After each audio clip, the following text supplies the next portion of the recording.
এগুলো হলো সালোয়ারের কাপড়। এই একটা, দুইটা, তিনটা, চারটা।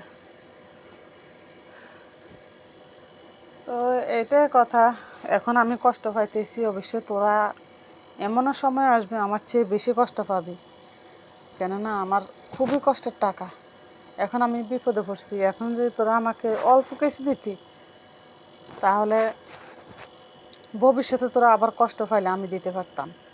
কিন্তু নিজেরাই নিজেদের বিপদ ডাকিয়ে আনলি।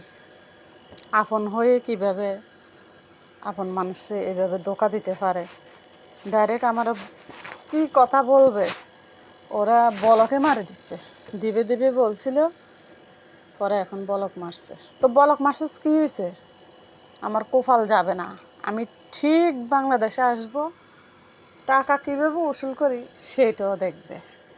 আমি দেখব, দেখি কোন মানুষ আছে তোদেরকে আমার হাত থেকে এভাবে টানি নেওয়ার মতন টাকা ছাড়া। এটাই মাথা রাখবি।